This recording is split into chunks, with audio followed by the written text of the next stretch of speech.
ঠাকুরমা স্বামীজিকে প্রণাম জানাই। উপস্থিত মহারাজগণ, শিক্ষক এবং শিক্ষাকর্মী বৃন্দ, সবাইকে আমার সশ্রদ্ধ প্রণাম জানাই এবং ছাত্রদেরকে জানাই আমার ভালোবাসা। আজকের দিনটা একটা সূক্ষ্ম সেদিনই পেয়েছিলাম ক্লাস 9A 2022 সাল। ছোট টিফিনের পরে সুদীপ্ত স্যারের ক্লাস থাকতে হবে। পড়ানোর ফাঁকে মজার ছলে বলেছিলেন যে তোদেরও স্কুলের পাঠ শেষ হবে আর আমারও ছুটি হবে। সময়ের কাছে সাক্ষ্য দিতে দিতে দীর্ঘ 4 বছর অতিক্রম করে যাওয়ার পরও আজ যে হঠাৎই এই দিনটা এসে উপস্থিত হবে আন্দাজ করতে পারি। সেই ক্লাস 5-6 এ পড়ার সময় থেকেই একটা অদ্ভুত সম্ভ্রম, একটা ভীতি মেশানো দৃষ্টিতে স্যারের অস্তিত্বকে আমরা উপলব্ধি করেছিলাম যে উঁচু ক্লাসের ইংরেজির টিচার। তখন আমাদের চিন্তন রীতিতে স্যারের স্নেহস্পর্শ লাগেনি, যদিও আমার ব্যক্তিগতভাবে একবার সান্নিধ্যে আসার সুযোগ হয়েছিল স্যারের ক্লাস 6 এর রবীন্দ্র জয়ন্তীর অনুষ্ঠানের সময়। যাই হোক, অতিমারী প্রকোপে আরো 2 বছর কাটানোর পরে ক্লাস 9 এ একেবারে চক্রবর্তী স্যারের পূর্ণ উপস্থিতি। মনে পড়ে দুপাশে বেঞ্চের সারি আর টেবিলের ঠিক সামনেটায় দাঁড়িয়ে সুদীপ্ত স্যারের উদাত্ত কণ্ঠের সঙ্গী হয়ে একটা অদ্ভুত সুরের আচ্ছন্নতায় মিশ্রিত আমাদের ক্লাসগুলো। স্বভাবসিদ্ধ বাচনভঙ্গিতে স্যারের সেই সম্বোধন মাই বয়েজ, তাতে মনের প্রতি অনেকটাই কেটে যেত। আর আমরাও অনুমুখ হয়ে থাকতাম স্যারের জ্ঞান দীপ্তির সংস্পর্শে এসে নিজেও কিছু শেখার চেষ্টায়। নিয়মমাফিক ইংলিশ লেসনগুলো তো চর্চা হতোই, তার পাশাপাশি ভাবনার কখনো অবকাশই পেতাম না যে কখন যেন ইংলিশ সাহিত্যের বুনিয়াদ গড়ে ওঠার ধারা বিবরণীর এক অদ্ভুত গল্পে ঢুকে পড়েছে। স্যারের বর্ণনায় উজ্জ্বল হয়ে উঠল গ্রিন, মার্লো, পিল আরো কত সব নাম। একটা অদ্ভুত দর্শনের ছন্দে বাঁধা থাকতো আমাদের ক্লাসটা।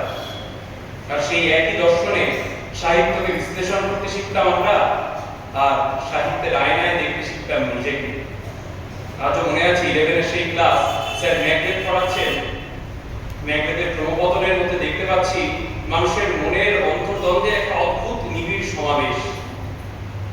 এ প্রসঙ্গে বলি, আমাদের ক্লাসে যখনই স্যারের কোনো কিছু ভিজুয়ালাইজ করানো দরকার হতো, ক্লাসে চক নাই থাকতে পারে, কিন্তু তাতে আমাদের কখনোই অভাব বোধ হয়নি। বোর্ডে ইতিমধ্যেই থাকা সেই ধুলোবালি, চকের গুঁড়ো সবকিছুর মধ্যেই এঁকে দেওয়া স্যারের সেই অদৃশ্য নকশা কিছুক্ষণের মধ্যেই আমাদের কিন্তু চোখের সামনে জীবন্ত হয়ে উঠত। আর ক্লাস 10 এর সেই কথা কিভাবে বা ভুলি, স্যারের অনায়াস দক্ষতায় আমাদের কাছে ধরা দিয়েছিল রোমান্টিক এসকেপিজমের সেই কনসেপ্ট আর জন কিটসের সেই বিখ্যাত কবিতা ওড টু এ নাইটিঙ্গেল। আজও চোখের সামনে ভাসে স্যারের সেই উচ্চারণ, away every fire will fly to thee on the viewless wings of poesy। ডুবে যেতাম আমরাও এক স্বপ্নের নির্জনতায়।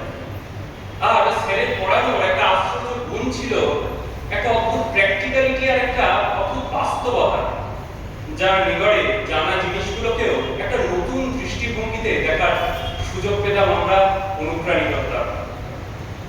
স্যারের পড়ানো সাহিত্যের গণ্ডি পেরিয়ে আমাদের শিখিয়েছে জীবনের গভীর সব সত্যকে স্পর্শ করতে। কোথাও যেন একটা জীবনবোধের ধরাতলে যেন একটা নাড়া লেগে গিয়েছিল, কারণ স্যারই তো ক্লাসে তৃপ্ত কণ্ঠ উচ্চারণ করেছিলেন সেই টেনিসনের উলিসেসের সেই শেষ লাইনগুলো, to strive, to seek, to find and not to it. জীবন বন্ধুরাতার কাছে নতি স্বীকার না করার এক মন্ত্র। যাই হোক, স্যারের স্নেহ সান্নিধ্যে আমরা আসতে পেরেছি, এটা আমাদের ছাত্রদের পরম সৌভাগ্য। প্রসঙ্গত উল্লেখ্য, আমাদের অর্থাৎ 2026 এর যারা এইচএস ব্যাচ, তাদের দীর্ঘ 12 বছরের স্কুল জীবনের পরিসমাপ্তি আর স্যারের এই কর্মজীবনের আনুষ্ঠানিক যে অবসর আজ একই পঙ্ক্তিতে। স্যারের ভাবধারা আমাদের প্রতিটি ছাত্রের জীবনে পাথেয় হয়ে থাকুক এবং সবশেষে জানাই স্যারকে সশ্রদ্ধ প্রণাম। স্যারের আগামী জীবনে সুস্থতা কামনা করি এবং স্যারের আগামী জীবন সেই জীবনানন্দের কবিতার মতোই প্রশান্ত এবং স্নিগ্ধ হয়ে উঠুক, যেখানে আকাশ নীল হয়ে আছে হৃদয়ের মতো নীল হয়ে, যেখানে ভোরের আলো